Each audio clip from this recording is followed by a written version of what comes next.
All right. Are we ready to get started?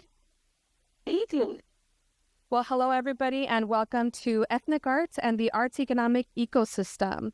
We're very excited to be in conversation with some great folks today to talk about dance and the workforce. Certainly not a small topic, but I think we have a lot of great people to kick off a wonderful conversation. My name is Trejo Lozano, and I'm Program Director of Cultural Resources at the city's Department of Cultural Affairs and Special Events. A nice mouthful. I'm sure we all have similar large titles to share here. Can I kick off introductions maybe with Mark? If you can share who you are, who you're representing, and maybe just start small with sharing like what is something in the workforce that is especially important to you right now? My name is Mark Howard. I'm the founding artistic director of Trinity Irish Dance Company. I didn't understand the question. Sorry.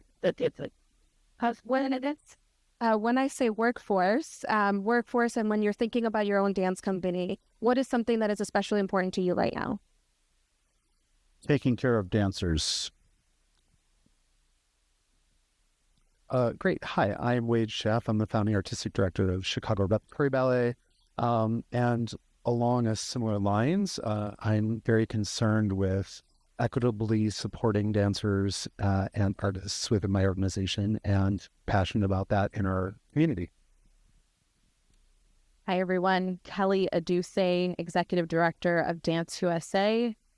And when I think about the workforce from a more national or global standpoint, I'm really concerned and thinking about the human sustainability piece, how our spirits are being nourished and sustained and engaged to continue producing the art that we're producing and driving it forward on. Hello, I'm Matt Bruce. I lead the Chicagoland Workforce Funder Alliance. We're a collaboration of foundations that fund in the workforce space, hosted at the Chicago Community Trust. And to answer the question, I'll go with dancers in this case, but all workers, having the kind of job that provides them with the sort of wraparound supports, things like benefits, not just good pay, but benefits and a supporting work environment so they can thrive in their job and in their career. My name is Jorge Perez. I serve as the Executive Director of the Ensemble Español Spanish Dance Theater in residence here at Northeastern Illinois University.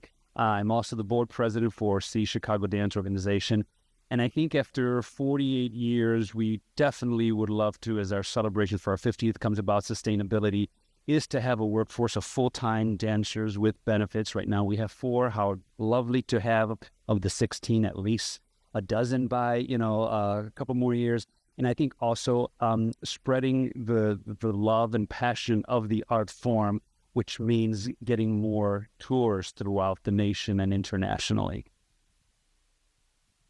My name is Chelsea Hoy. I'm the Associate Artistic Director of the Trinity Irish Dance Company. I work with Mark.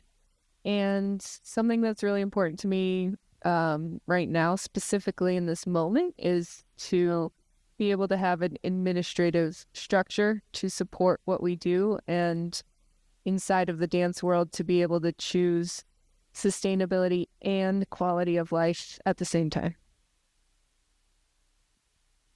Wonderful. Thank you all for that introduction. And to kick us off with some interesting topics, curiously enough, as I was driving in, WBEZ was reporting that the National Endowment of the Arts just released a report that shows that Illinois has the largest growing creative sector in the country. But simultaneously, they also shared that in the performing arts, we have about 1,000 less people than we did pre-pandemic. So I think it's hard not to talk about the arts and think about the impact of COVID. So I would like to just see from our panelists, like who's feeling brave and sharing some of the impacts that you're still feeling from the COVID era, specifically on your workforce, right? We're all still recovering in various ways. I can kick it off. I think I was just speaking with Kellee about this a little bit earlier, but to me, it feels that the dance world, specifically a performing arts dance world, came back in full force so quickly. Of course, it didn't feel that way, but the effects of the pandemic on the dance world, I don't think we've actually seen yet, sadly. And I think they're headed for us in this next year, specifically with touring and booking dance. Our agent speaks about how the effects of that are a little bit delayed, and we'll be headed to see those effects in the next 12 months, most likely. I think, and I know I've spoken to my partner in crime, Irma, our artistic director. Yes, the pandemic's, like everyone else, taken a slow process to fill the houses, to get the students to come back into the classes. And even internally for us, we had dancers that COVID made them change their lives and their priorities. And so that was a shift. But I will say, Dan, with my conversation with Irma, that we definitely want to let as many arts organizations and artists know, knock on the doors of established institutions, because so many closed, did not survive. And it had nothing to do with the caliber of the art form. It was just a reality of financial status. And being in residence here, we at least had the safeguard. We have a home to come back to.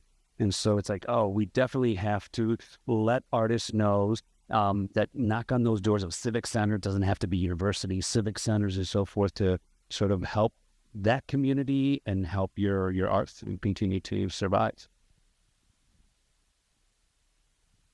So I'll just speak from a national perspective. We just recently did a 5-year national trend study, pre-pandemic numbers to post-pandemic. I don't like to say post because for some folks we're still navigating the realities of COVID-19. But some of the things that we've noticed track with what both Chelsea and Jorge had mentioned. Audiences are not coming back into the theater as they have pre-pandemic. There's a slow trickle. There's definitely the uptick, but it's not pre-pandemic numbers.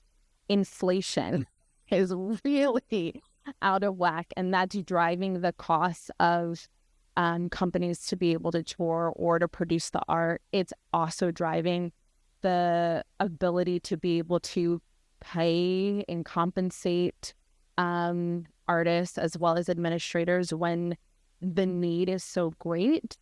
I'm also noticing from our research that burnout is a real thing. And so there's been a lot of turnover from a national perspective. So yeah, I think that the effects are real. I think some of them are very, very present with us right now. And I do think that we'll continue to see the effects for maybe a year or so.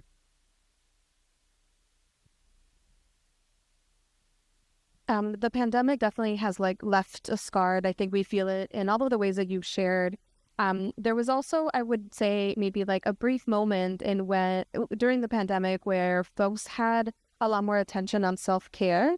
And so I would also love to hear if there's anything that you're carrying over from the pandemic that's maybe a positive turn in terms of how we're supporting the workforce, and something that I think maybe we're all trying to hold on to, right? A lot of the world is trying to sort of revert to business as usual.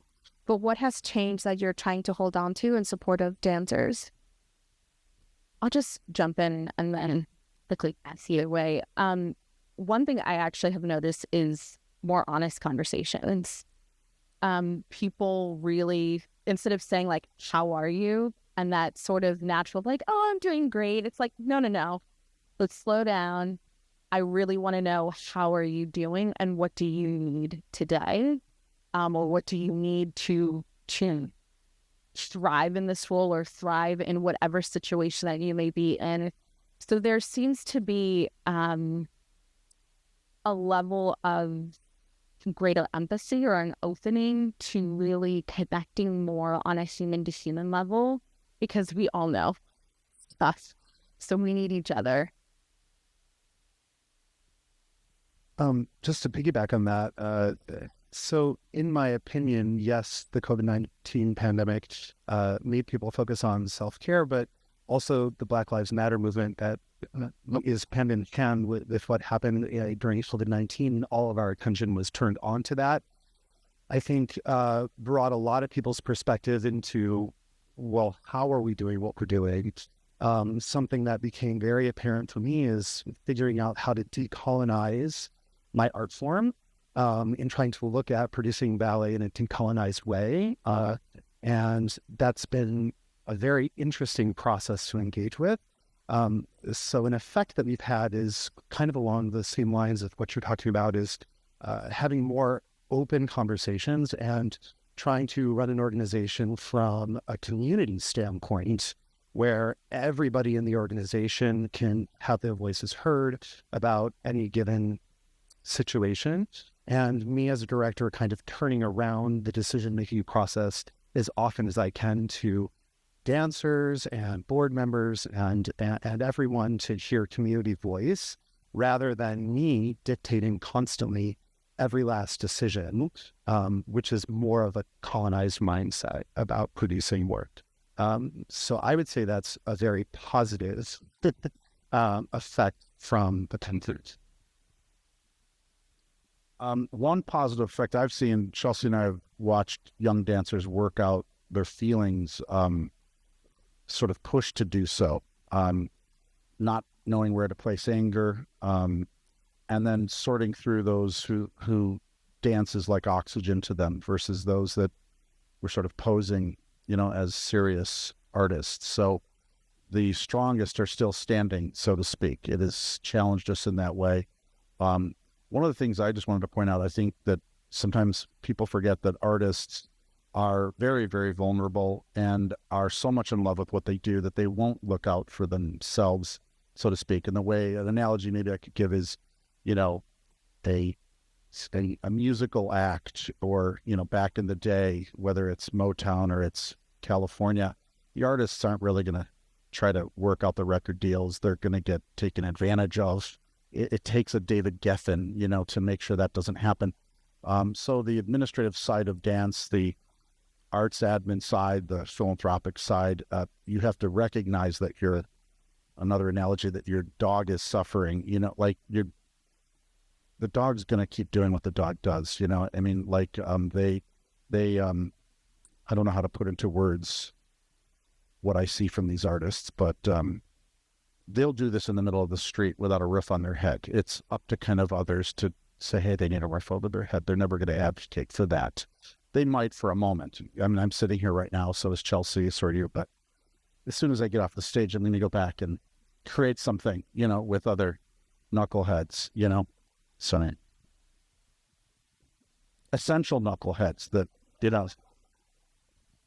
There was, not to necessarily dwell on the pandemic too much, but I do think about the interesting pressure cooker situation that the pandemic was and how it made us reflect on a variety of things, right? So certainly the social unrest is a big part of that period that doesn't seem to have really ended, right? Like we're still in a period of trying to figure out what life means now. But one of the things that I saw being given more value, more overtly, was just the arts in general. Right, folks were sort of highlighting through virtual dance performances, virtual theater, or in many ways, they were just attempting to recognize that all of these things that we experience on a daily basis are informed by the arts, right? That's not a thing that I think we see regularly enough. The people that are in the arts know it, love it, live it, and always experience that. But I think other folks started to appreciate what's happening in the arts a lot more. And so, Mark, I think what you shared is especially important and interesting to think about, that artists do this with a passion, but we're also in nonprofit organizations, right? And so nonprofit organizations are sort of wedged in this interesting space of being arts organizations driven by passion, driven by the art, forced to work like a business and seek philanthropic dollars. I know that's something that we talked about in our prep conversation. And so I'm curious about how you all think about your individual organizations as businesses. How does being a business come into play, and where do you see tensions with that art as passion? I think for us, one of the conversations, yes, no one was prepared for the pandemic. we were preparing for our festival in June, which happens months in advance. And when the pandemic came, in February, March, we're like, well, I guess it'll be over in a couple of days. Let's see what happens. And then, okay, a couple more weeks, let's keep the publicity going. And then all of a sudden, when Europe said we're closing down airports, it's like, okay, I guess this is a lot longer than we expected. But I think one of the things we were asking the foundations, we were lucky, again, to stay connected. Well, as artists and dancers, what else do you know what to do? We couldn't stop. And so we went to this platform called Zoom and Dance, and we stayed connected with the artists that way. But one of the conversations we, were asking the foundations, it's like, what are you doing to help us? Are there emergency funds? What can we do again? And I know that they were also caught in the hurricane of, wait, how long is this going to last? And then you start seeing the closing, and I know the government came through with, some support, but, again, that wasn't enough for survival. So I think the business model of what we do was crucial, but then the pandemic then made us think, what are we going to do for the next pandemic or the next crisis?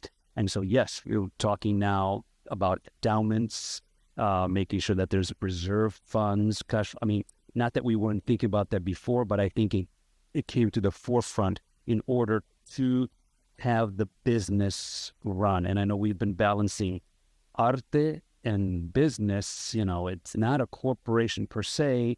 You've got to be flexible enough. And we are constantly, with Irma pointing to, balancing, okay, I guess we can't do these costumes because they're too expensive. So the business side always, creeps in. But it's, finding that surreal balance, because you do need that business structure in order to continue the art form. So that's one of the things that we've been able to further.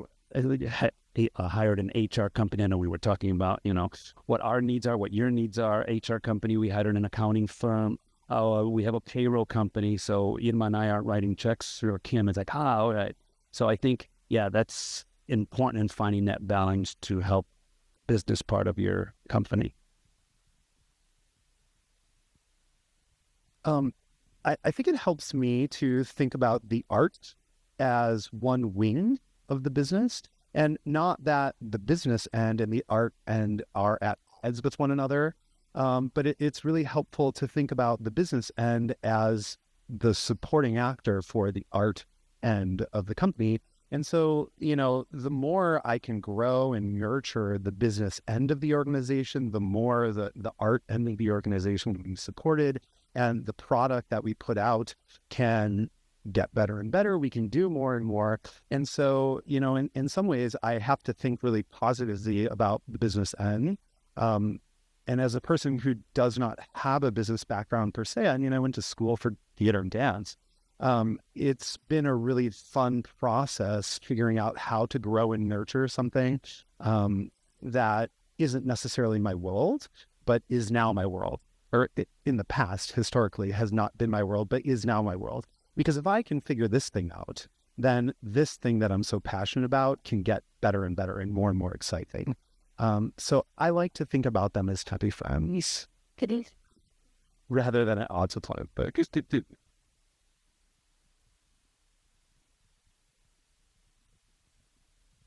I think as a nonprofit specifically, it becomes all about the people, because as the artist, you can have the vision, but at the end of the day, it's the board of directors that's there to back your vision. And I think the balance, as you're speaking of, is really important, but it's also the people who surround it. And one person, Mark and I speak about, when the right person, be it a volunteer or a board member or just a friend on the street, if the right person enters your world, that can totally transform where you're headed or what's possible. So to your point about the pandemic, I think people became more vulnerable and maybe more sensitive. I definitely did. So there's challenges in that, but it's also doubling down on who makes up this organization, not just what do we do. we're living in a time when one person can change an entire sovereign nation. So turning around a hot dog stand or a nonprofit organization, yeah, one person, the wrong person or the right person can be devastating or brilliant. That fine line between stupid and brilliant. One person. Just backing you up there, Chelsea.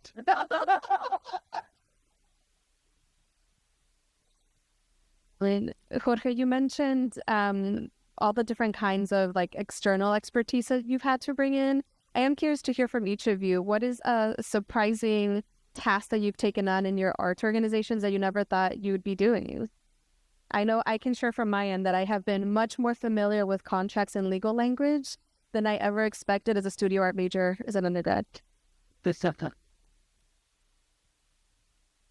HR. And I think that's a huge, like, umbrella kind of thing. But so not necessarily the benefits or the administration of the benefits, like life insurance and, you know, long-term disability and all that stuff. It's the human side and human resources that I did not really realize was a huge part of the job, being an executive director, and how much time it does actually take, which, you know, Chelsea, to your point, like, it's about the humans who you're working with. So you do need to have that space and that capacity to invest in the people that are around you. But yeah, that's one thing that comes to mind. Attached to that is psychiatry that enters in. The stat is more and more. You're the staff counselor therapist. Well, you know, I mean, when you have your whole act together, people, you know, are always looking for pearls of wisdom, and it's exhausting. But, you know, people are just needier after this post-pandemic world, for sure, you know. And it is, like, it's such a cliche, but be kinder, chill. People get upset for, like, over nothing. Like, I get upset over nothing. I don't even know why. I think we're still working it out. And to her point, the evidence in our world, our production stage manager, well, our tour manager, just lost his job in Minneapolis because the theater that he had his full-time job in is closed. Out of nowhere, our agent told us next season is light because we're just starting to feel the ripple effects of the pandemic. We didn't feel it this season, this last one, but next season here. Yeah. In response to your question, it's actually not the contracts, which is surprising to me, and it's not the admin and scheduling, that all of that. For some reason, the thing that surprises me most, and 12 years ago when I started the company, I don't think I would have realized I'd be doing so much graphic design. I'm now a graphic designer, and I do a lot of graphic designs, and I never would have thought that. I think the most surprising to me, something I knew nothing about, was immigration law. And we just went through a process with Lawyers for the Creative Arts to get one of our dancers an O1 visa. But specifically Mexico to U.S. immigration law, I know a wealth of information about that. No, I think delegating in all these areas to help the cause, and not only working with the international guest artists to help continue our work, but yeah, having our HR help now and with visas situation, and having the accounting firm, you know, help with our auditor. And so yeah, that's sort of been a surplus. All to, of course, support our dancers. I mean, that's always been the main focus, you know, being as starting with the company as a dancer and saying Dan Libby's love and vision, so that it's always about the dancers. So yeah, to your point, the business end and balancing with the art, it's always been in that format.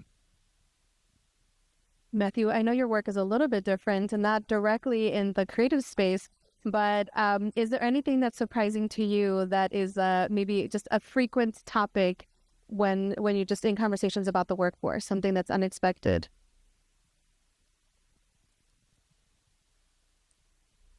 Well, one of the things that's been unexpected for us, because we work across sectors, is just how common some of the workforce challenges are across the different sectors. And so, when you thinking about this panel, you might think, oh, this is a very niche workforce, the dance workforce. But when you think what it's looking at as challenges overall, it really is so similar to what we see in healthcare or in manufacturing or in financial services even. This sector needs to think about where its future workforce is coming from. So, because people can't see that there's a future as an artistic worker, as a working dancer, then that future workforce isn't going to be there.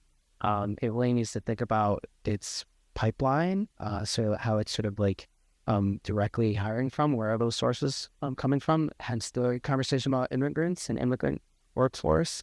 And then, of course, it like all sectors, is thinking about how are we retaining that workforce. That story of there being a lot of turnover and churn is not unique to the creative arts workforce. We saw that across all sectors. In fact, many sectors are sort of trying to think about how we're sort of reinventing ourselves as a sector, but also keeping the workers that we used to have. And you certainly see a challenge of that churn, where when people are leaving a lot, it puts more pressure on the remaining workforce, which then can put more pressure on them, and they're thinking about leaving. So how do we get out of that sort of negative cycle into more of a positive cycle where you're retaining those workers and they see themselves in their future in the workforce? So yeah, I guess that's the surprising thing, is that like it really is a lot of similarity across the different sectors. It's good to know in some ways, right? It's sort of reassuring that other folks are thinking about this too. How do we sustain the pipeline? How do we continue to support our workers? I'd love to hear from whoever's interested in sharing. How are you all thinking about the next generation of workers? Are there special initiatives that you're running, or things that are always sort of top of mind for you all? As you know, I know, Kellee, you mentioned the sort of burnout and turnover. How are you all developing that pipeline for your distinct organizations?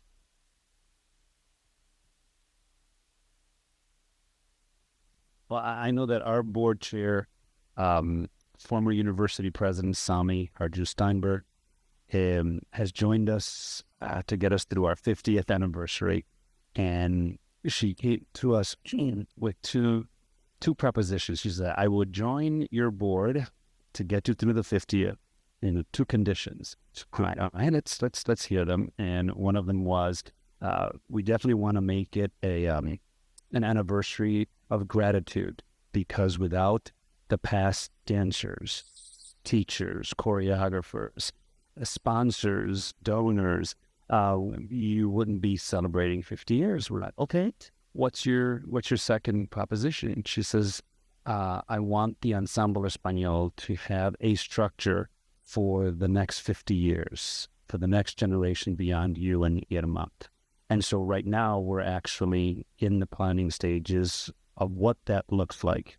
And in fact, right after our festival ends on Sunday, we're meeting with her on Monday with our board leadership to start thinking about those. And all I can think about, wow, endowments, can we start getting funders to invest in that format? So, yeah, and of course the whole structure of how we continue. I mean, it boils down to money. How can we continue that generation of income coming into the organization? But yes, right now, future structure generation is in the forefront. I wish I had more concrete stuff to tell you, but I will. We will share it. Yeah, it's all about sharing. So as soon as we get those plans, we will share with you.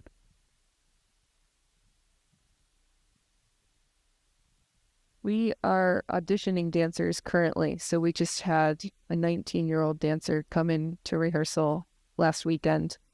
And in that rehearsal, I think I shared during our prep meeting that we asked dancers, if you could do this full time for a year contract or 2 years or 3 years, close your eyes, raise your hand, would you do it? Because all of our dancers have full-time careers and are pursuing something, for the most part, that they're very passionate about, be it in veterinary school or someone with a doctorate in physical therapy or architecture, graphic design.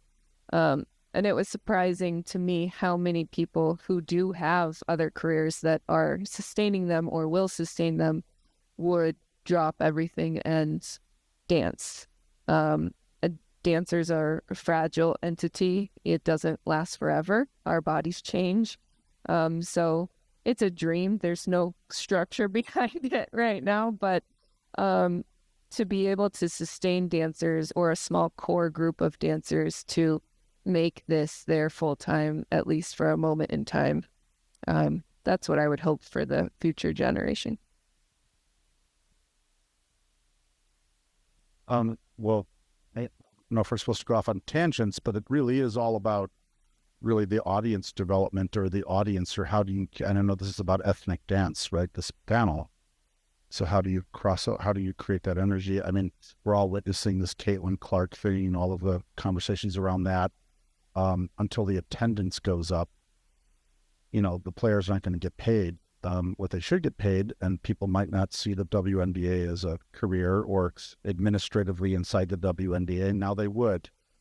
That has come about. I don't know exactly how it happened from, you know, it's not just one athlete, but it's sort of is, there's one breakout athlete, but that really becomes about the multimedia coverage of it, or some influencers. I mean, who picked up on the Caitlin Clark, or where's the dancer that's just anywhere in the world's going to suddenly make dance as popular as Michael Jordan made sports? You know, it's the chicken or the, I don't know where it happens, but certainly the attendance is where it all the sponsors, the government agencies, how do you draw people, you know?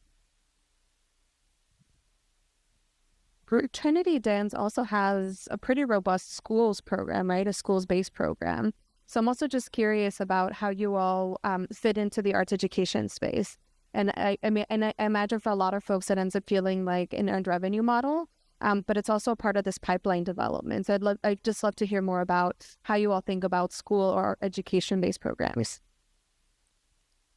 I can take this. So Mark founded an Irish dance school first. So it's not so much that we're in Chicago public schools. That's something that the company hopes to do in the near future. But Mark's Irish Dance School, Trinity Academy of Irish Dance, is a separate entity. And speaking about the ethnic part of what we do, Irish dance started as a social dance form. And since then, it's really grown into a very competitive dance form. So all of our company members grew up Irish dancing and going to a competition and then going to the next competition. And that's how we are all trained. So jumping into the performing arts is really it's a jump for an Irish dancer. And as an ethnic form, I think ethnic dance, in some ways, can we just drop the ethnic part of it? Dance is dance, but Irish dance and other ethnic dance forms have always lived on the periphery of the dance world. Earlier, they were throwing around the term Eurocentric. So what does that really mean?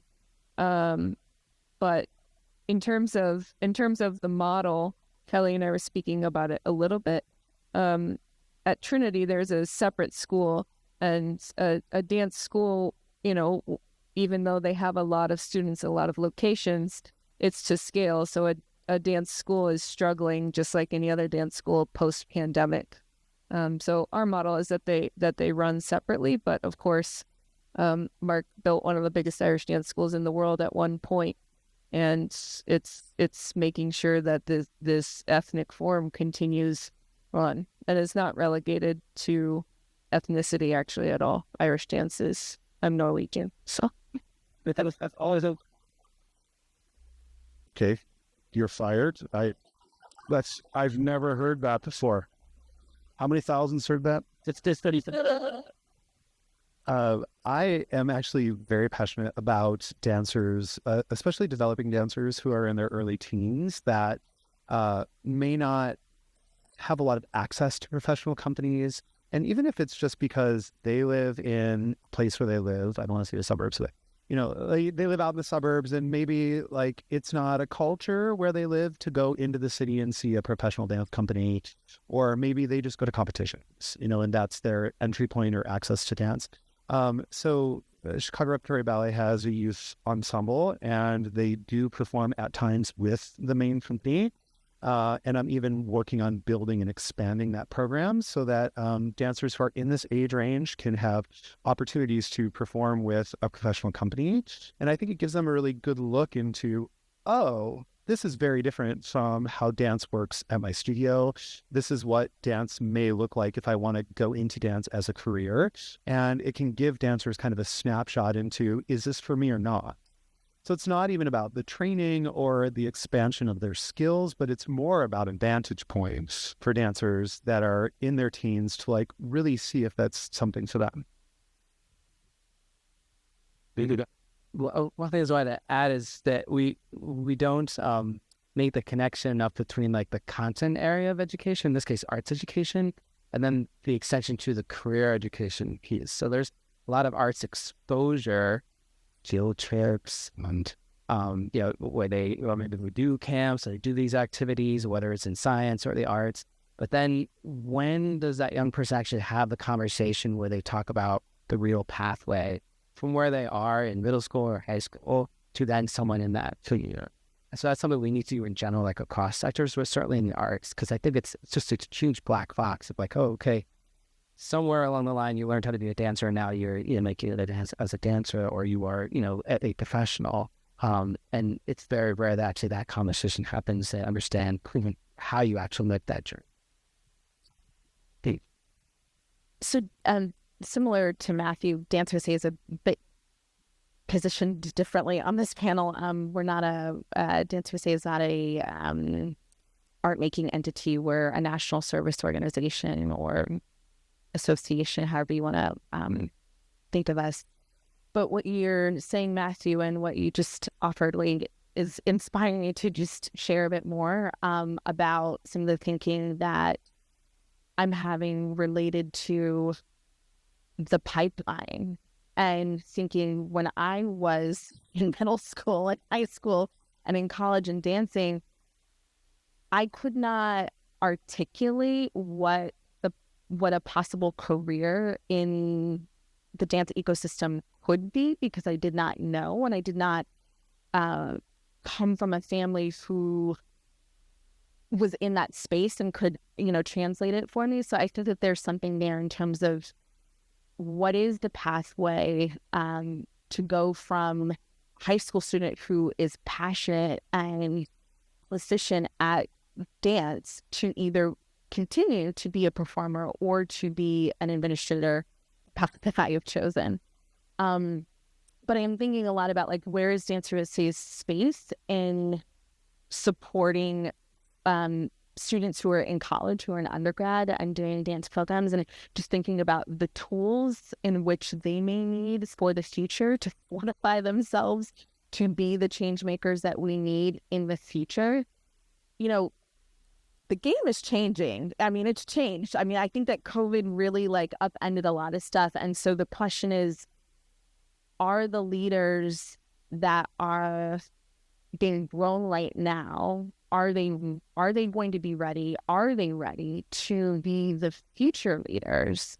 And so that's kind of the space, what are the tools that they need in order to be fortified, in order to be resilient, in order to have the grit to be adaptable and open and vulnerable, and just to be the change makers that we're going to need as the landscape shifts down.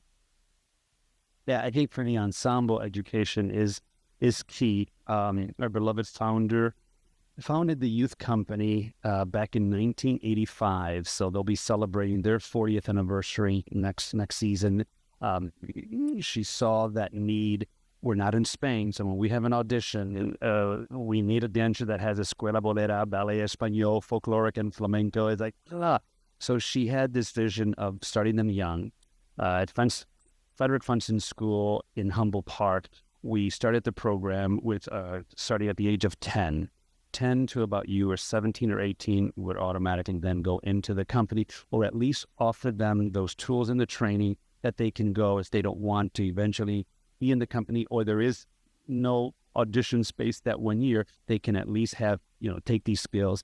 And I think, that led us to begin the program even earlier. So now we have our Passport to Spain program education that start them off as young as 4 years old, so that by the time they are 10, they already have a base. Right now, you saw our company this weekend at the North Shore, 90% of those dancers all begin in our youth program. So we know that it works. Parents love it in the sense that we do maintain a high level of their contracts. They have to have good grades, and we're there to counsel them if they don't. We have after school matters programs where the teenagers get paid to learn Spanish dance. And so, parents like that. And then, of course, being in residence in a state university, we're up to 4 scholarship endowments. So that's an encouragement then, because they can major in whatever they want. They just need to dance Spanish dance and help with those tuition costs. And parents love that. It's the Spanish dance class, you've got to get there, knowing that it's going to save them some bucks in their pockets. But then it's also been one of our biggest supporters. It's the arts education programs. So we do have several foundations that support that sector, and it's like, perfect. So that's already sort of the pipeline into our succession plan as we move along. So that's fantastic that you're doing that. It's like, I know Julie Nakagawa with Dance Works, that's their motto, where they take a certain amount of children, young dancers, gives them the works with salary and benefits, and then they have, after their training there, opportunities to enter major dance companies. I wanted to riff on something several of you said.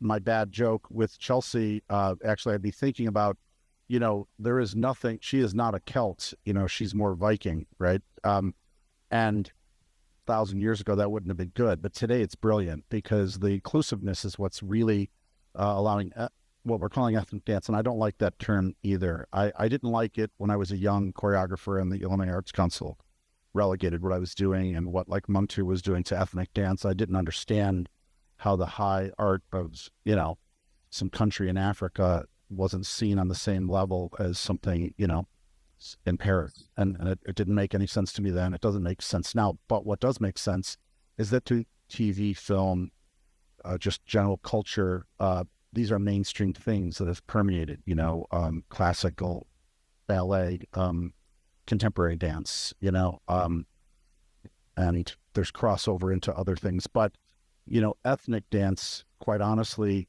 we have this problem in terms of some of the social ethnic dance. Like, if I were to present social dancing on stage, say at the Auditorium Theater, you wouldn't be that excited by what we're doing. If we promoted, I've been to ethnic festivals all around the world where they're bringing dancers from all over the world, and it's innately built into the Spanish dance thing that there's the percussion of it all, the arresting nature of you will watch what I'm doing, period. You will just watch this. There's that kind of energy between an audience and Spanish dance. But if you watch like a Belgian folk group, that would be very hard to market or in many ethnicities in the social dance. African drums stop traffic. Irish step dancing is percussive, so that it's certain traditions that are, all of it's connected to ancestors, but certain traditions are, I don't want to say the wrong words, like they're exciting on stage, or that there's something to be taken from them. So first off, you have to be lucky to be part of an art form that people want to see, even at an ethnic festival, if that makes any sense. Like, there's favorites when you go on, that everybody comes to see the Russian folk dancers because they're so athletic, and everybody, then the committees put them at the end, of the festival because it's so athletic, So there's that. But the crossing over, when children start to cross-pollinate their ethnicities and start to learn these forms, I'm kind of stuck in this sentence or this paragraph that I can't get out of. But even like I'm arriving there somehow, this country, like the way like immigrants are seen now by some people as sort of something undesirable, when in fact that's one of the probably the top three things that have made it a great country is this people that are hungry, that come from outside the country, like my own parents, that want to matter. It's having a director, I don't know his name, from China, that did the most beautiful cinematographic Western I've ever seen. And it was a great story and all that, but just the cinematography of, what was the name of that movie? We thought that Outback Mountain, that was a Chinese director. Now, so that took somebody from outside the West that watched Westerns to create a better Western than people living in the West could create. So in that sense, Chelsea Hoy, the Norwegian, is the future of Trinity Irish Dance Company and is doing a killer job and loves that tradition and can see how she can color outside of the lines of that tradition, or has permission to do that, right? And she does. And Mark, it's the sex appeal of the art form that sort of, everyone can sort of, we can sell this. It happens with us, flamenco. But our mission is, the folkloric dances of Spain. So you'll always see that. And I think it's your voice and Chelsea's as a reminder that, art has no boundaries. And Ensemble Español, founded by a Russian-Lithuanian 18-year-old Jewish girl who fell in love with the art form from an Italian immigrant, Jose Greco, in New York. I mean, it doesn't get any more than the pie of what this country is about, but then the art form. And I think we sort of forget that. And one of the things that our children and our programs that we have, our Tales of Spain, we remind them with a 1-hour multimedia presentation of where Spanish dance comes from. And one of the beauties is that Spanish dance is one of the richest and most diverse dance cultures in the world because of its exploration. We found out a few years ago, which is why we're having this conversation today, that it took a BIPOC cultural grant that we were denied because someone on a panel says, Spanish dance is of white European. And we got zero funding. But it's like, are you kidding me? No one on the panel Googled Spanish dance to see the exploration of the richness of that art form. And so that's where we came up with, let's have the conversation with the adult world. The kids are getting it through our programming there with our Tales of Spain. Let's start educating. And that's why 2 years ago we had the symposium, The Black and Brown Roots Spanish Dance. We're not making this up. It's there. And so here we are having, this discussion. So you have to continue that voice now, Chelsea, because art has no boundaries. And I love La Raza newspaper, and I'll shut up. La Raza newspaper, when Dane Libby founded the company, I think it was 1976, 1977 performance, they said the Ensemble Español demonstrates that the language of art is universal. Oh, big time. This is like so again, the ethnic word should be dropped somehow. I don't know how that gets dropped, but when I'm in Chelsea, in New York, having a martini, talking to some arts gadfly in New York, on my way to go watch Ensemble Español at the Joyce Theater, something significant has happened. I mean, the Joyce folks don't invite ethnic dance, if it's just that to the Joyce, so when you're pushing boundaries, when it's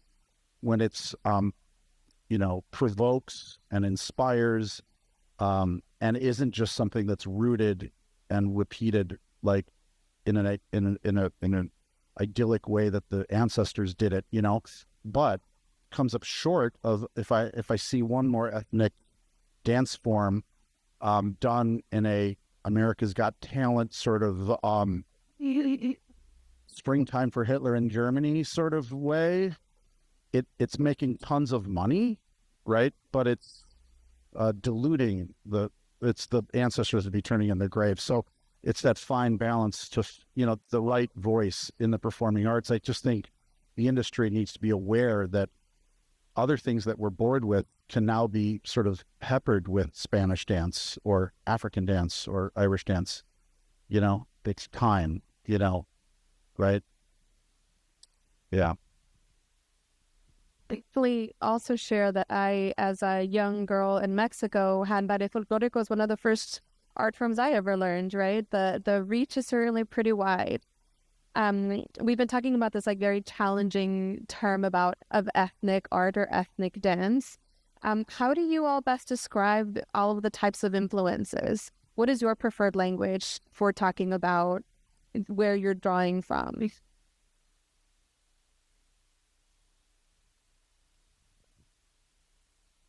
We describe Trinity Irish Dance Company as having our roots in Irish step dance, but then we push the boundaries. So everything we do goes back to those roots, but we push the boundaries either through just being an open channel to all influences, whether that's something on the radio or a film or Caitlin Clark. Or sometimes we collaborate with guest artists from different movement genres. And that can be a very tricky thing. Mark is very clear on educating our dancers to know that just sticking two things together or having Spanish dance followed by Irish dance isn't really creating anything new. So when we collaborate with guest artists, it really is always a collaboration, be that, a tap artist, Michelle Dorrance, one of the most famous tap choreographers in the world. It's finding what's your language, what's our language, and then what are we going to create that's in the middle, and creating Straightforward-looking and new that has to emerge, right? So in terms of describing our company, we don't use the word ethnic at all, but we talk about our ancestors and the traditions and making sure we're revering those traditions, and pushing the boundaries, but in an integrity-filled way through an art-driven lens, not a commercial-driven lens. Now, go ahead. Oh, I was just going to say, I will share that Chicago Repertory Ballet doesn't fall under the genre of ethnic dance or the headline of ethnic dance, but actually, my point of view is the same. So I think a lot about where classical ballet has come from and the tradition of that and that point of view. And I'm constantly touching on that or referring back to that when I make my contemporary ballet. And I want to expand and push the boundaries of what it is that I do, whether it be through collaboration or even my own point of view as a queer person. How do I take a gendered art form and make it accessible to a person like me, to an audience that I'm building that would understand what queerness is, and how we can look at that in art form that isn't really accessible for queer folks. So yeah, I think that's a really interesting point, and my point of view is exactly the same. I think with Ensemble, we have a grand repertoire of over 150 works. So our mission is definitely working with choreographers from not only Spain, but also throughout the U.S. And then we have a training program where our own dancers get to choreograph as well, and we highlight those works. And so, yeah, that's a continuous part of our mission, which is the presentation, preservation, and promotion of the art form of Spanish dance and music. In both, we do say traditional and contemporary styles. So I see Ensemble Español as significantly making it, so to speak, in the performing arts. And I just saw the two of you recently, and I was describing to them how I saw Ensemble Español, and I don't know how you could condense this, but this is why they're making it. They're a Chicago-based, internationally renowned, critically acclaimed, traditional, contemporary, cool, Spanish-American nonprofit dance company. What the hell is that? But it's Ensemble Español, and you're not. It's always engaging. And when you say, where do we get ideas? We get ideas we could get a lighting idea from watching Ensemble Español, but we could get an idea for an entrance or an exit or just the most basic things from anything up to and including billboards and cartoons and other things, right? But also the classic ballet, because that is the sort of high watermark, internationally for exposure for dance. I mean, the more collaborations there are there, if you were to do a Spanish collaboration, then it sort of lifts up that, like there has to be more collaborations, and there has to be more kids like Francisco Lemus from Mexico who's an Irish dancer that's dancing in a company that gets little brown and black kids excited right at every show. That's the answer, I'd say. Yeah. Were we looking for answers here? I thought I came here to solve a problem. No, maybe it was. I'm just some Yahoo that get off the street trying to solve problems. We're just here to listen to you talk. I think that's what we're here for. I do maybe want to do just a quick check and see, do we have any questions from our audience or just online? Anybody else that's interested in asking anything of our panel? I forgot cutting edge for Ensemble. Sorry. Start of a marketing campaign right here. I think something was being done. I put it on. Hi. Thank you for being here. I audition hundreds and hundreds of dancers all across the country every year. And the most significant thing I find in hiring them or even auditioning them is from 20 to about 28. Yes, there's a slight mental health issue going on to all of it. Do y'all address that at all, or do you have to address that? And if so, how? I mean, I see it. I go LA, New York, Nashville, internationally. There's that pandemic hit that age range in a way that they're all back here. They're all got this thing. Not all of them, but there's enough of them I see in terms of workforce coming together to do one big idea. I feel that moment happen, and I try to get my. Does that happen to you? And and if so, how do you get around or into it? Yes, I concur. I am 28, so I'm on the high end of that age range. But I think there's multiple things converging at the same time. Number one, social media.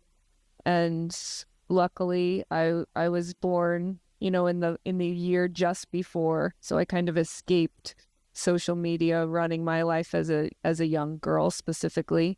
But social media and the inundation of information, whether that's true or not, the comparison of yourself to others has always been there, of course, but now it's here all the time if you want to open your phone. And then combined with the pandemic, I think specifically anybody that was in high school or college during the pandemic really, really got almost stuck. And so their academic career progressed and they were on Zoom, but their social and emotional development, which of course continues your whole life, but specifically up until you're 26. I find a lot of our dancers are absorbing the world in a very different way than even I did, and I'm only a few years older than them. So I think part of it is nurturing those dancers or just young people to know that it's going to be okay, because the world is definitely in a scary place and you can't really escape it because it is on your phone at all times.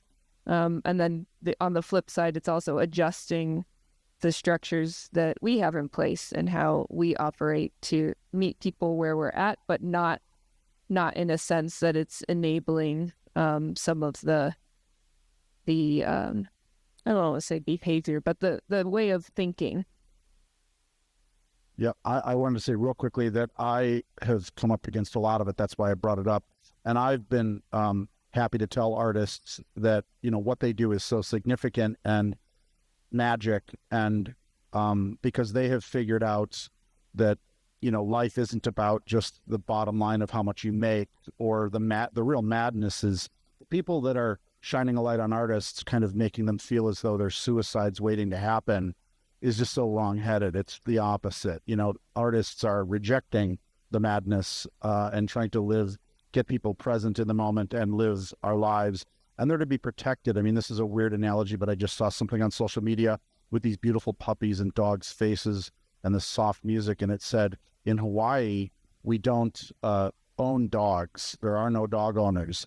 I think they call you a katu, was it, or something, Chelsea? Or, there's just a beautiful word for the curator of this beautiful soul of these dogs that are precious, and we're just lucky to take care of them, sort of. So there's no ownership.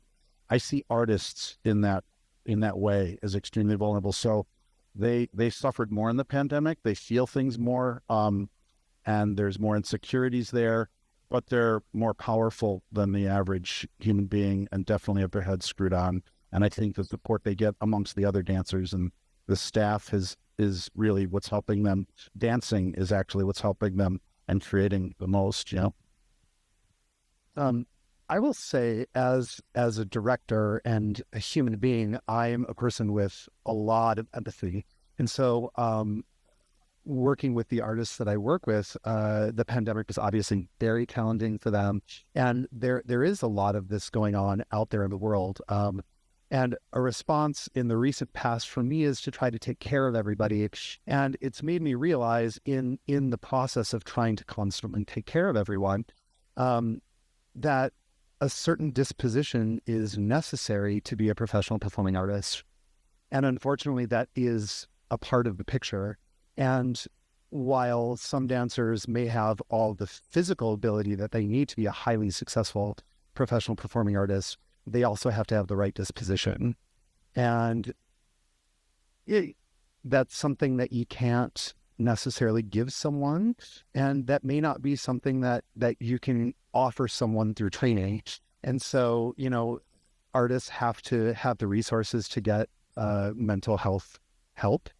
And if they don't have the right disposition, it may not be a career for them. And that is a reality that we have to contend with. I think that's why I was talking earlier about the pipeline and how what are the ways in which artists that are young in this age bracket that you're talking about, the tools that they are getting, because also whether they have the right disposition or not everyone who's in a college or academy or school pre-professional program wants to be a full-time artist when they get to that age. So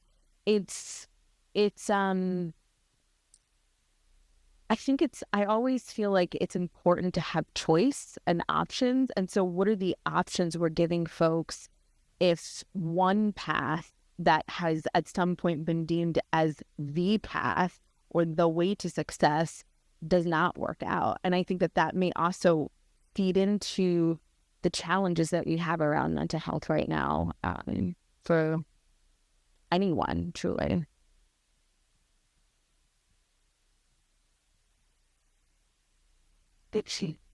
I always have questions. Well, first I have a comment. Circling back to something that you asked earlier in terms of what are the other sub areas that we've had to hire on. Like earlier today, we've learned that not only do we need to have a marketing team, we need to also have a social media person.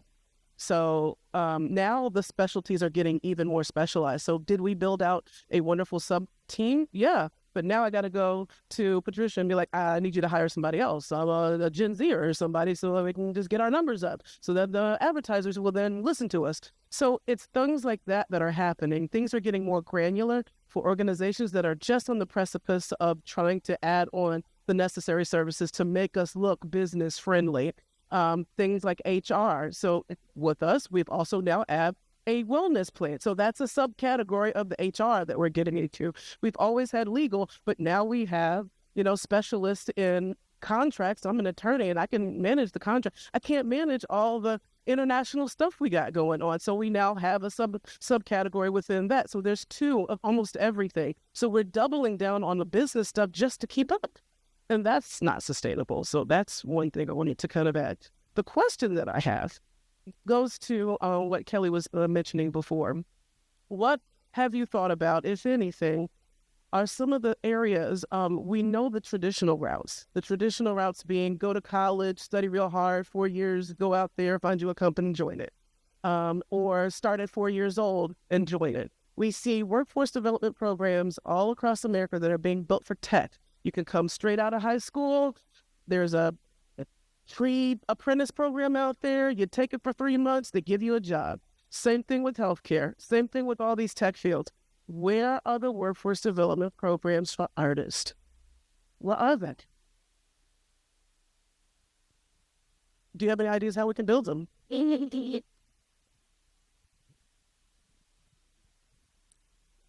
She said, what do you know? Where are they?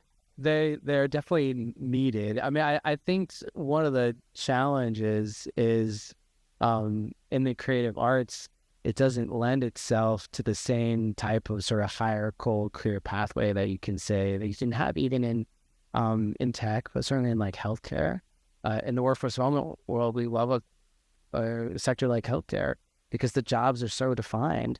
We say this job, which is coded in this way in terms of being reimbursed and requires these certifications, which are from this certifying body, fits like this. You can see how that job then leads on a pathway to becoming a nurse and then into becoming a senior nurse. And we see how like these progressive levels of higher education, these higher levels of wage, and you have large employers like a hospital or hospital system that is large enough to build that career pathway up.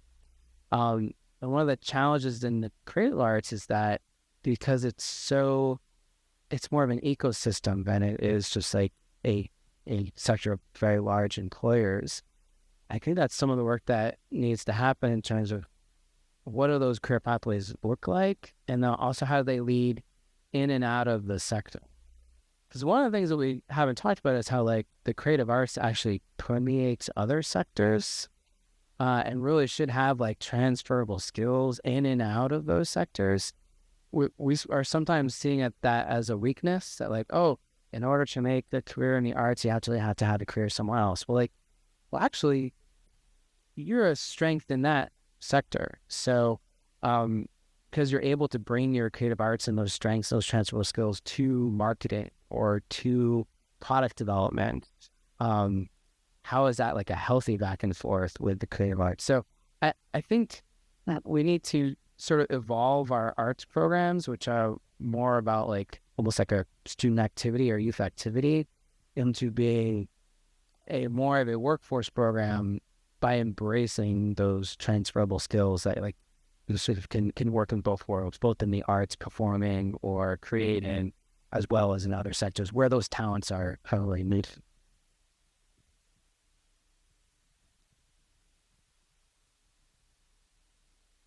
The transferable question? Yes. Oh, no problem at all. Before we go to the question, I'll actually just jump in on something that Matthew is saying. I mean, one of the to your point or to your question, Dance USA has recently signed on to a letter to some legislators to help shift the way in which the nonprofit sector is counted from the Bureau of Labor and Statistics. So, for instance, every 5 years, the nonprofit sector gets counted in these numbers. We are asking and pushing for us to be counted quarterly in all of the other workforces that are counted on a quarterly basis. So, I mean, yes, definitely what you've just said, Matthew, but also came to go a step even further. Like the nonprofit sector, of which the dance ecosystem is a part of, is not even being counted on any consistent, regular basis. So we want to be at the table, but we're not even at the table. Hi, I'm the research director at SMU Data Arts. My name is Jen Benoit-Bryan. It's nice to see some familiar faces up on the stage. And we recently conducted a study in the art museum realm of more than 50 art museums, all of their workforces, to understand more about what's happening in that sector. And we found real burnout and disillusionment and dissatisfaction among the middle and upper ranks, a lot of hope and optimism among entry-level workers there, a lot of diversity among entry-level workers.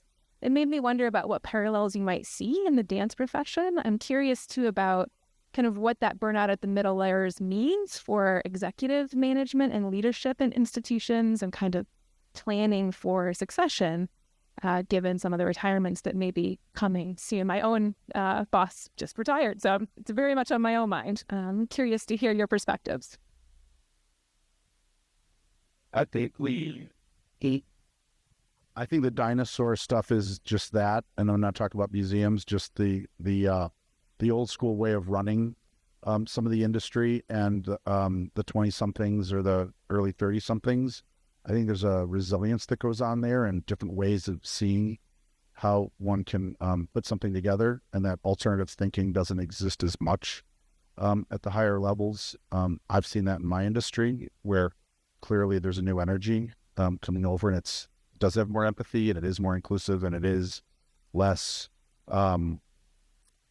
trickery or, leverage or relationship based. It's more on what do you bring into the table, and I'll help you, and and it's friendly, but it's not based on tenure and the golf club, or it's anybody can take anybody's job and everybody's invited to the party, and I just think that's more sustainable, and I think things are going to be okay because of it. Yeah, I think for us, Yim and I became the successors. Well, it was already spoken by our beloved founders since we had been for so long, and then we decided to split our roles. She would be on the artistic end and with our dance program here, and then I would be on the administrative still, assisting them. But I think one of the things we're seeing now, as we're already establishing our succession plan, is the whole sensitivity issue that we sort of didn't have, and we're noticing with our up and coming, because we're eyeing who the next leaders will be, and there is this consideration. Well, if you do this schedule this way, you've got to add this to the sensitivity. And we're like, okay, all right, this is anew for us. But I think the important thing is to have that mission secured, because we are constantly thinking, oh dear, when we leave, will Ensemble become a flamenco company only? Because that's the most popular. It's like, so we have to make sure and ensure that the mission of what you're doing is preserved. And I think also your stakeholders will be very excited to know that there is a succession plan in there, to know that their investment in your organization, okay, have that model to show them this is going to continue on for, the next umpteen years and generation. But yeah, there is that shift that as much as you can plan, it fell on your shoulders, but as much as you can plan will be fantastic. And that's how we felt. We sort of knew what was coming, and now we're like, okay, what's coming next? And that's where Kim has been instrumental in helping us. These are the things that are needed for the next generation of your organization to continue while still at the core, the heart and passion of your mission. I fell short of giving you an actual example from my experience of what I'm talking about. So the idea that the sort of pillars of old school ways of thinking are crumbling a little bit, that would send panic into an elder or a middle, and that is happening for sure. So in our experience, we, a couple of years ago, were looking to move away from an agent, and we had a couple of different types of agencies looking at us, one being one of the biggest in the world that would have different dance bookers in every region of this country and all over the world. So in other words, when we're getting booked somewhere else in the world, somebody named Ralph would be booking us, and somebody named Sally in the Midwest or whatever. And then there was a young, actually just maybe a year older than Chelsea, agent that had put together an agency over the pandemic with some other people that we chose to sign with, because she would talk to every single person that books the company. She was 15% commission versus the standard 20%, which our board enjoyed. The person we were moving away from was kind of tricking us into a 3-year deal. Everything was based on, old relationships, where presenters just booking things because they're being pressured by somebody. And they're afraid not to book something new because it's not in the wheelhouse of the old school thinking person. The new agent was even like, I'm not even going to sign a contract. If I hate working with you, I'm going to leave. If you don't like me, we're divorced. Let's stop, and we're free. It's more transparent. And I think that's way more sustainable, in the long term, and the generosity of spirit that comes from it. And she's doing a great job, and we're finding ourselves being booked into places we normally weren't before. So I would say it's nothing to be afraid of, but I do understand exactly what I see, a shift in the dance industry, a complete shift. All right. So I'm going to let Kim check for any additional questions. We're here to talk about dancers, and we're here to talk about the workforce. Obviously, there's a million directions we could all take this. But I am curious to know from you all, is there, as we've talked about, I think, Jorge, you mentioned needing to have conversations with funders to help them understand how to think about your organization and how to think about dance. Who else do you all feel like you need to be in more consistent conversation with in order to advance your priorities? Is it funders? Is it government? Is it other dancers or dance companies? I find conversations with other dance companies are the most beneficial because we all are existing in that world, and we all go through the burnout, as you mentioned, and then we come back, but we're all doing it so differently. And when you talk about a plan and a pipeline, I think I remember this from our first call that art wasn't created to be a business. It never was supposed to be a business. And so we've kind of fallen into this backwards. So you have 3 dance companies on stage right now, and I can guarantee the model for each is vastly different. Yet we're looked at by the same funders. We're required to provide the same templates and narratives and budgets. But each company has its own story, and I find just picking up the phone and calling someone and having a half-hour conversation, I learn so much, they learn so much, and just the sharing of information with each other. I think, going on what it's almost like a combination of all of these things. Definitely, for sure, talking to other colleagues has helped us tremendously. It has helped cut corners for us to know, and then we feel like we need to continue that as well for other organizations, including providing them the platforms, the way we were given the opportunities we were providing on the administrative side, and even the funders in these conversations. We really need for them to up their game in supporting our current needs. Because we're eventually going to get where we would want to get, but they need to support us where we're at right now.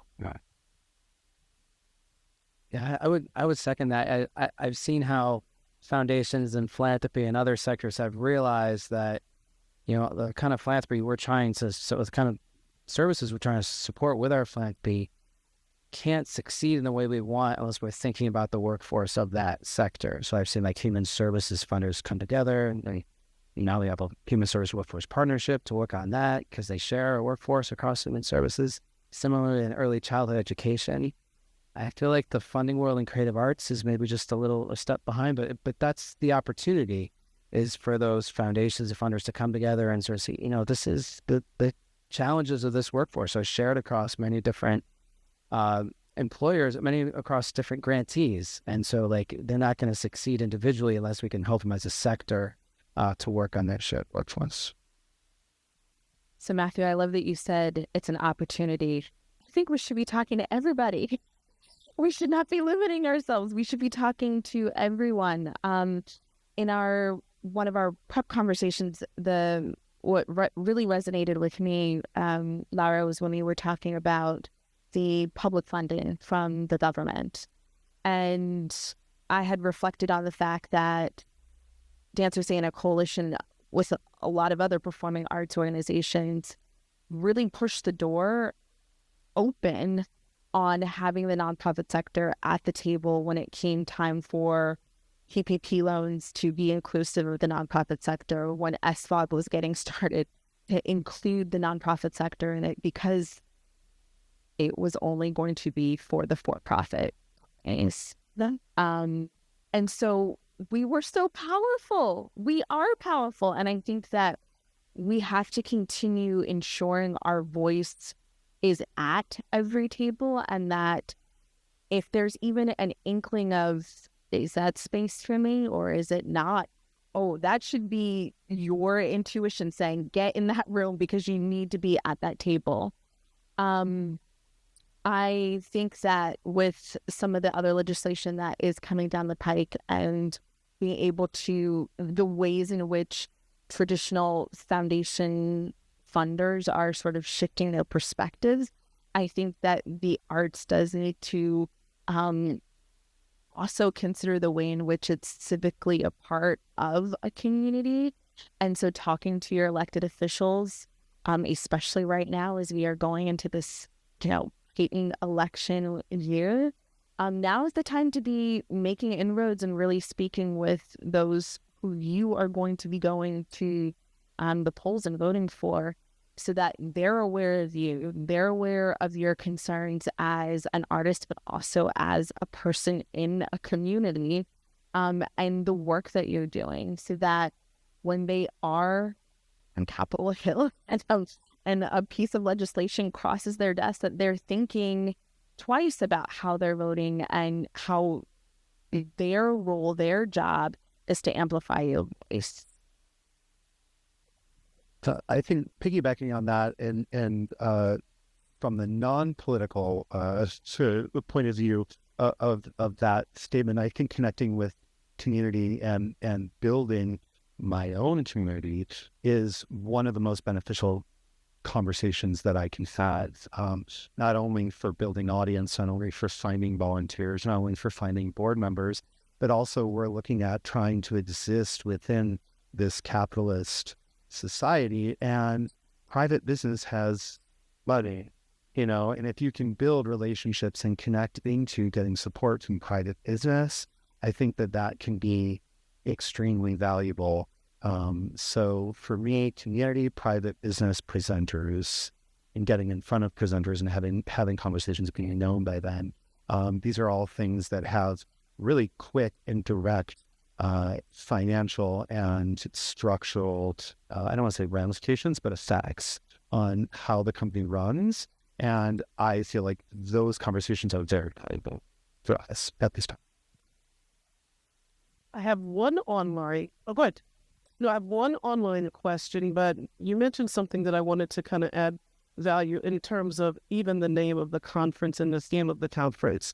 I don't think a lot of people really even understand and recognize that the ethnic dance term was brought to my attention from the funder community, not from the nomenclature that we call ourselves. We have written for grants in traditional formats and we're denied, and we're told we're ethnic art. We would turn around and apply for ethnic arts grants and we were denied, and we were told we are regular art. So ethnic dance is a nomenclature that others pin on us. BIPOC is another one of those completely malleable terms that people tend to just stick on. And I love your comment about being at the table. No one consulted us when coming up with these titles, or who even is in the box versus who's outside the box. So we don't like the title either. It's just what others perceive what it is. So that's kind of a play on why the title was given, because what is ethnic arts? If we all come from different places, then all art is ethnic. It's rooted in something, and it lives and borrows from others. So I just wanted to kind of leave that out there. The last comment that I have here is internships. Do internships play a role in what you do?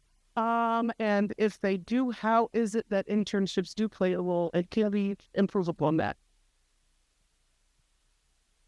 Oh, yeah, no, internships rock. They are the future. I mean, I think of myself coming to Ensemble de Libya as a student aide, and it's like, oh my gosh, it just opened my eyes to the art form and to the business sector of it. And so, yeah, I think internships are important. We have several of our administrators who started out as internships, thinking of Brenda, Rodriguez, Erica Rose. They all started as interns, and they really were able to to help grow the organization. So yes, internships, wherever you can get interns, highly recommend.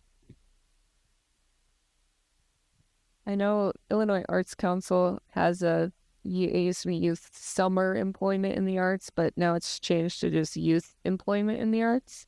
And so there's funding out there for said internships. We don't currently have internships, but I think it's a great way to introduce people, as you're saying, into this pipeline that it really, to be sustainable, I think it does have to be part art, part nonprofit operational, because the reality is, to make a full-time career out of dance in most places, you have to wear more than one hat, usually more than 5 hats. I'm just sitting in a position of many years of struggle, only to see, the light at the end of the tunnel. So I have to say that, like, Chelsea sounds stupid saying, but like, is a brilliant person. She's was an incredible student that could really be doing anything. She could be working at NASA. She could be a child psychologist. She could be the president of the United States, any of that stuff. So something's working when somebody like Chelsea is sitting here devoted, at a small salary to the arts, in Chicago. So, and I meet a lot of people like Chelsea. So I think we're doing something right to, if I could redo my journey, it would be the administrative person. If we could give money towards finding those people, making sure those people are nurtured, making sure the ones that are really good are helping the newbies that are administrative side, because he's just going to do what he does. I'm going to do what I do. We're going to play. We're going to dance. And maybe that's part of the problem. People know we're just going to do it anyway, because we either enjoy the struggle or we don't know any better, or, and we are going to just do it because it is like oxygen. But the saviors are the ones that administratively, it's booking the agents or introducing you to dance donors. Dance donors can give us money. We'll use it, but like the sustainable, the structure, the building, the plans, that's the thing we need more than anything for the next generation coming up. And at every moment when somebody like that stepped up to help me, I spent 5 years trying to do something, and then it overnight would happen almost with just the right person that knew what they were doing. And I'm just too busy doing what I do anyway to bother with it, sort of. I know that's generalizing.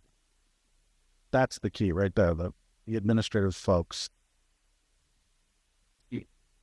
Well, I'd be remiss in Workforce Well if I didn't speak out for internships and apprenticeships and what we call work-based learning. Yes, it's one of the best strategies, but it has to be funded. So foundations or the public sector needs to put the resources towards it, because if you're not funding your work-based learning, you're creating equity problems in terms of who you can access those opportunities.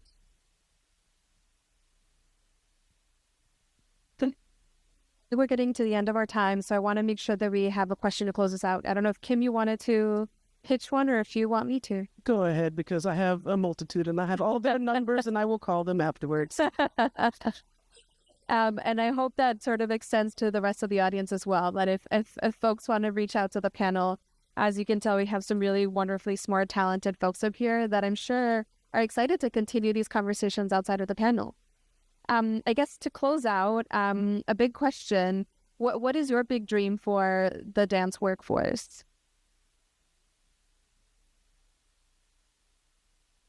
And I know that's a big one.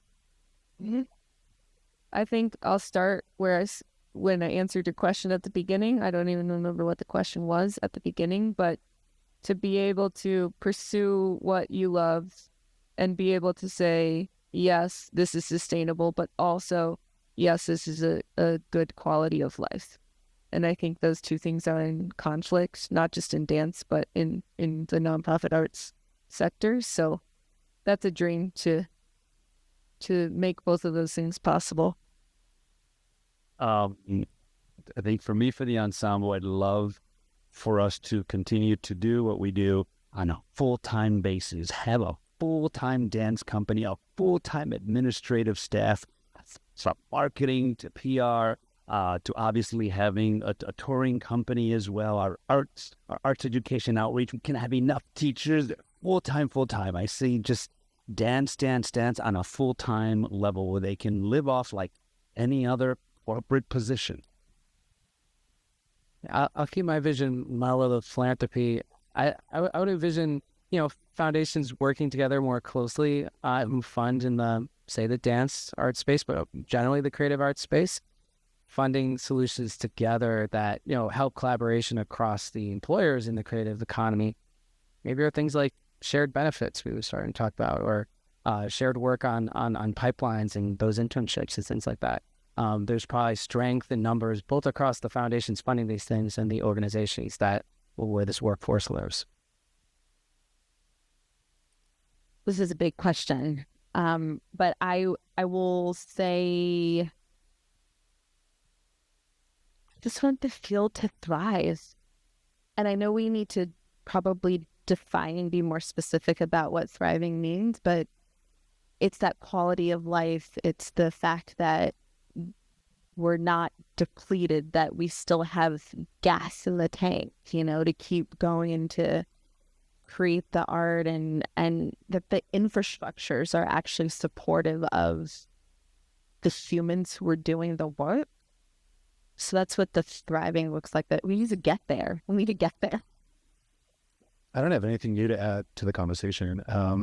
I think access to benefits for artists is just such a huge thing. So not only making a paycheck, but I myself, my entire 30s had no health coverage.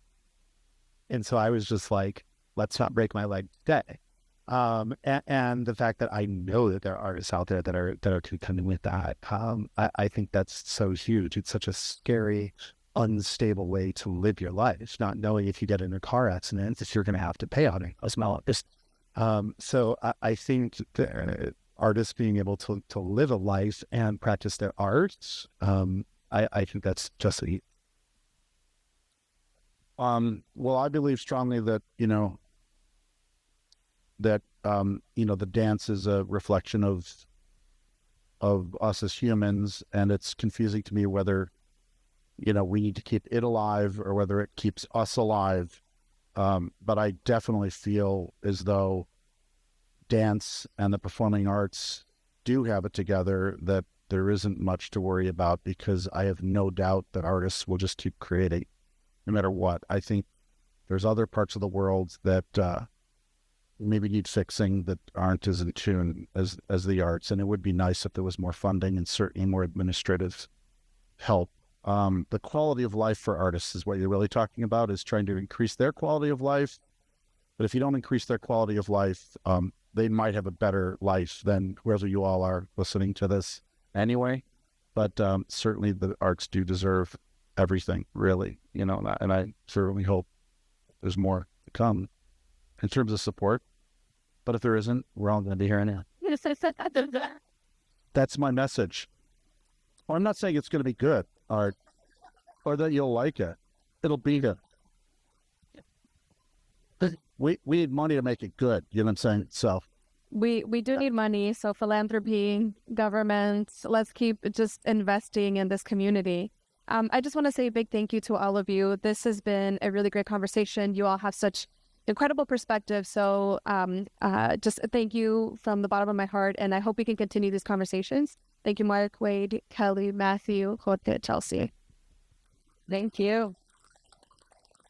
And thank you guys for being here, and thank you guys for listening. This has been amazing. This could not have happened without some key support and key sponsorship. I want to thank Chicago Community Trust for lending the time, talent, and treasure of Mr. Matthew Bruce. So thank you very much for being here. Also, thank you very much to DCASE, and I would be remiss without saying we are recipients of funding from both organizations, in addition to the MacArthur Trust, who are sponsors of today's, the whole Symposium series. So we want to say thank you very much. And we also have to say thank you to Northeastern Illinois University, which is our in-residence home, where we're here and everything. This conversation was amazing. So this morning we kicked it off and we started talking about advertising and media and all that kind of stuff. Now we're talking about workforce development. On tomorrow, the preview will be this whole thing about ethnic dance. If you start small, there's a myth that if you start small, you kind of die on the vine. That's not true. We're going to hear from 3 brilliant dancer choreographers, added other titles, who have made a full-time life career and are thriving right now doing this thing called dance. So more to come on tomorrow. Thank you very much.